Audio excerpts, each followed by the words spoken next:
Hi, everyone. Well, in lieu of the plethora of emails that you've been getting, I thought I would try to change up the format by which I'd like to communicate to you.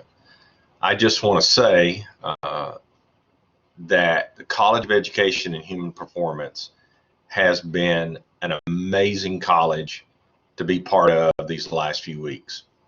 I've been in extensive meetings with the provost, the president, other deans, and I can tell you that we are doing some amazing things.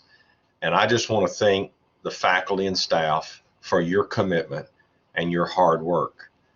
Just a few weeks ago, we were a typical university with online, hybrid, face-to-face courses, and now we are fully online. And I know that was difficult. Some of you professors had never really worked in the online environment, and you've done a yeoman's job in making the adjustment. I know it's difficult. I know there are hang-ups from time to time, but I'm going to remind you to be gracious to yourself and be gracious to your students. I'm really going to just speak to you, off script this morning. There's just things I want to say to you. First of all, let's follow up with that statement about being gracious to yourself and to your students. We have students who are in unbelievably difficult situations. Some of the discussions that we've had as deans has been, should we give a pass-fail or leave it? I argued yesterday in a meeting for us to leave it with the faculty.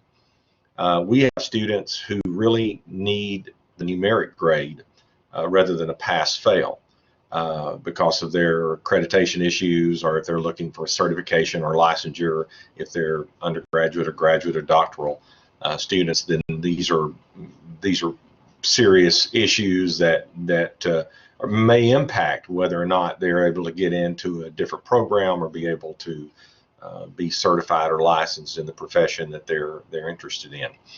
So I'm going to leave that right now, the faculty, until I'm told differently from above. I think that's a faculty decision, and I support you in whatever you want to do.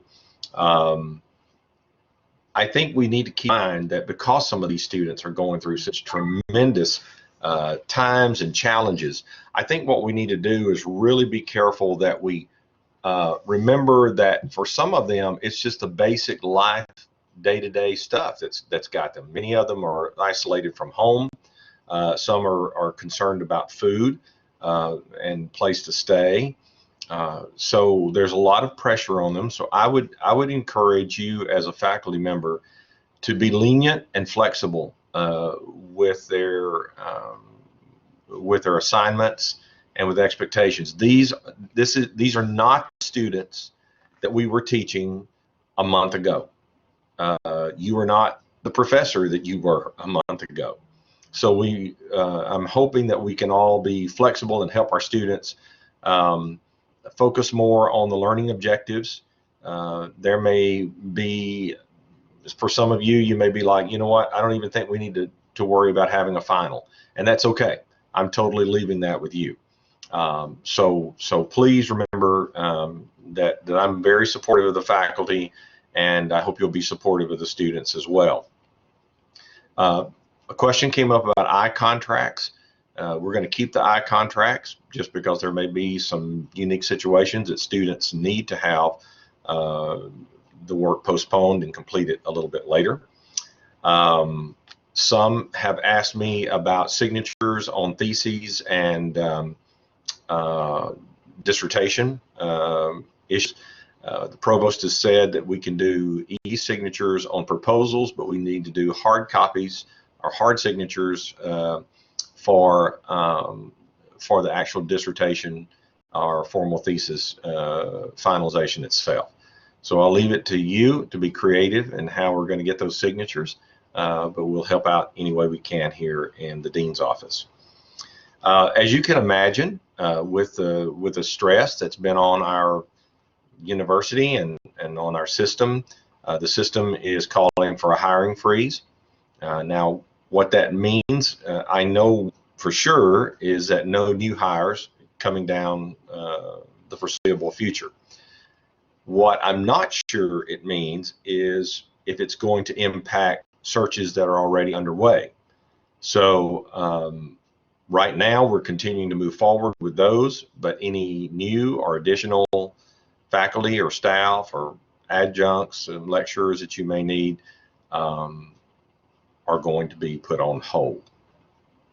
Now, in talking about working with our students, and I shared with you earlier, many of these students are really under a lot of stress.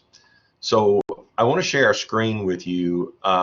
If you have a student that you feel like is in crisis or struggling, please have them to contact the Student Health and Wellness Center counseling services. You can find this on the web.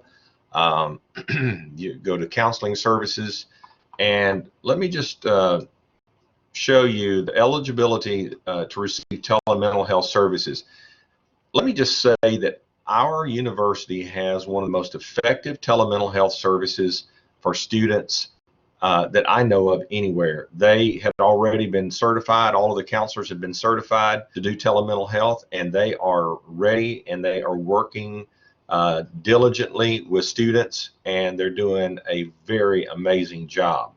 But students who are currently enrolled in classes, students must be in the state of Texas at the time of service delivery and ability to connect to a meeting online through Zoom. These are just the basic requirements and some great information. Ms. Renee Weiss is the Assistant Director of Student Health and Wellness Center. She's an LPC Supervisor, Licensed Professional Counselor Supervisor, and she will be glad to answer any questions. You can send her an email if you have a student that you feel like might be in crisis and you want to follow up with her. She would be a great contact person for that. Now, let me talk to you just a little bit about what you can do to stay healthy.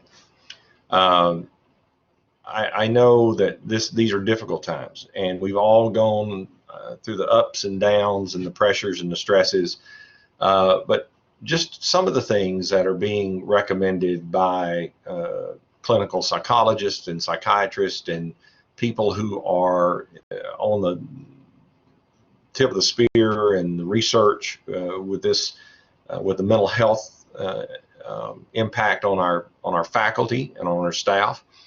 Just a couple of things to keep in mind. First of all, make sure you have some boundaries around the amount of media, social media, email, text messages having to do with this crisis. Misinformation creates so much stress and so much confusion. So be aware of that. Try to find other ways to focus on something positive, something more meaningful. Because if you sit in front of the TV and watch the news, the negativity of it is going to really impact your own mental health. Stay active. Prioritize your physical and mental health. You know, stay at home doesn't mean that we are in a lockdown. So make sure that you get out, do something, move around a little bit, stretch your mind. This might be a great time for you to write that article or write on a book. Maintain connection with others. I find that when I reach out to others and talk to them, see how they're doing, that helps me. So continue to do that. And just remember to exercise patience, kindness, and compassion toward yourself. Like I said, be gracious to yourself. We're all getting into a new order of things.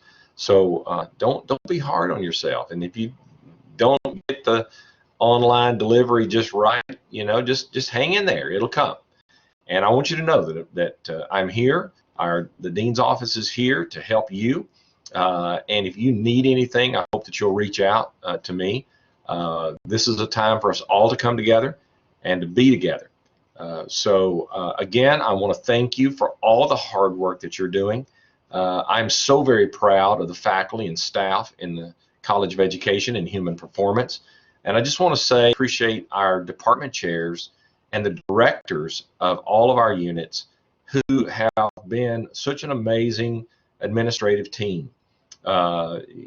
We have got some great people in leadership, and I'm excited about how this is going. And once this crisis subsides, and it will, what is going to be our new norm, and what are we learning in the process? So in one way, I'm very excited about the future and what that's going to mean not only for our students, but what it's going to mean for us as faculty and staff.